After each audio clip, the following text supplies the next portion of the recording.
Hello అందరికీ. నిన్న వసంత పంచమి రోజు మా బాబుకి అక్షరాభ్యాసం చేయించాము. మా ఇంటికి దగ్గరలో సరస్వతి టెంపుల్లో చేశారు. యాక్చువల్గా శనిగరం వర్గల్ అలా అనుకున్నాము, కానీ సడన్గా ఈరోజు ఎందుకో ఈ స్పెషల్ డేలో చేయించాలి అని డిసైడ్ అయ్యాము. మళ్ళీ పోస్ట్పోన్ ఎందుకని మార్నింగ్ వెళ్ళి స్లేట్ ఇంకా పూజకి కావాల్సిన ఐటమ్స్ అన్నీ తీసుకొచ్చాము. ఈ అక్షరాభ్యాసంకి సంబంధించి నేను తెలుసుకునే ఇన్ఫర్మేషన్ చెప్పాలనుకుంటున్నాను. మనకి మొత్తం 16 సంస్కారాలు ఉన్నాయి. వాటిలో సీమంతం, నామకరణం, అన్నప్రాసన, చెవులు కుట్టించడం, ఉపనయనం, వివాహం అలా 16 ఉన్నాయి. వాటిలో అక్షరాభ్యాసం అనేది ఒకటి. పిల్లలకి 6వ నెల అయిపోయిన తర్వాత నుండి చేయించవచ్చు. ఎందుకంటే పిల్లలకి ఆ ఏజ్ నుండి వినడం, అనడం, గుర్తించడం అలా చేస్తారు. వినడం, అనడం కాకుండా రాయడం, చదవడం స్టార్ట్ చేసేది అక్షరాభ్యాసం.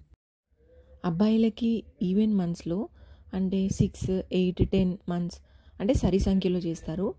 అమ్మాయిలకైతే ఆడ్ మంత్స్ అంటే 7, 9, 11 అలా బేసి సంఖ్యలో చేస్తారు. ఇంకా ఈ పూజ అనేది ఎక్కడ చేయించాలి?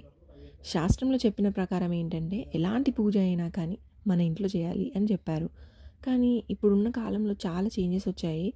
ఒకవేళ ఇంట్లో చేసుకునే పరిస్థితి లేకుంటే ఏదైనా గుడిలో ఈ అక్షరాభ్యాసం చేయించవచ్చు. నాకు తెలిసి అన్నిటికన్నా ముఖ్యమైనది శ్రద్ధ, మంచి మనసు. అంతే, హ్యాపీగా ఎక్కడ చేసినా అది మంచిదే. ఇప్పుడు అక్షరాభ్యాసం ఏ రోజు చేయాలి అంటే వసంత పంచమి రోజున, అంటే మాఘమాసంలో వచ్చే శుక్ల పంచమి రోజున. ఆ రోజు కుదరకపోతే తర్వాత వచ్చే మంచి తిథులలో అయ్యగారిని అడిగి మంచి రోజులు చూసుకోవచ్చు. ముహూర్తం ఏం లేకుండా, వయసుతో పని లేకుండా చేయించాలి అనుకుంటే నవరాత్రుల్లో వచ్చే మూలా నక్షత్రం రోజున మంచి తిథిని చూసి చేసుకోవచ్చు. అంతేకాకుండా గురు పౌర్ణమి, ఉగాది అలా మంచి రోజులో కూడా చేసుకోవచ్చు. అక్షరాభ్యాసం ఎవరు చేయించాలి? మీరు చాగంటి గారి వీడియోస్ చూసి ఉంటే నేను చెప్పేది మీకు తెలిసిపోయి ఉంటుంది.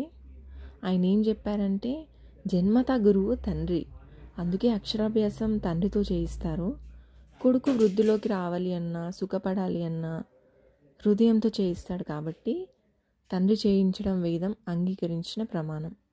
బాగా చదువుకున్న వారితో కంటే తండ్రితో అక్షరాభ్యాసం చేయించడం వల్ల పిల్లలు వృద్ధిలోకి వస్తారు అనే ధర్మం ఉంది అని ఈ మాట చెప్పారు. మేము పూజకి కుంకుమ, పసుపు, గంధం, అక్షంతలు, పూలు, పండ్లు, అగరబత్తి, ఒక ప్లేట్లో కొన్ని బియ్యం, దానిపైన తమలపాకులు, కోకలు, వక్క, కాయిన్స్, మంగళహారతి, ఒక చెంబులో వాటర్, పలక, బలపం, ఇంకా ఏమైనా బుక్స్ పెట్టుకోవాలి అనుకుంటే అవి, పెన్స్ అలా పెట్టుకోవాలి. ఇంకా ఏదైనా ఒక స్వీట్ అలా ఈ ఐటమ్స్తో చేసుకోవాలి. ఫస్ట్ మన గోత్రనామాలు చదివి పసుపు గణపతిని చేసుకోవాలి. విఘ్నేశ్వరుని పూజ పసుపు గణపతికి చేయాలి. తర్వాత సరస్వతి పూజ చేశాక పలక మీద పంతులు గారు ఓం నమ శివాయ సిద్ధం నమః అని పలక మీద రాసిస్తారు. దాన్ని పిల్లలతో 3 సార్లు దిద్దించాలి. ఎందుకు ఈ మంత్రాన్ని రాయిస్తారంటే విద్యాది దేవత సరస్వతి అయిన జ్ఞానస్వరూపుడు శివుడు కాబట్టి ఆయన నుండే అక్షరాలు మొదలయ్యాయి. కాబట్టి ముందుగా ఆయన పేరునే పిల్లలతో రాయిస్తారు.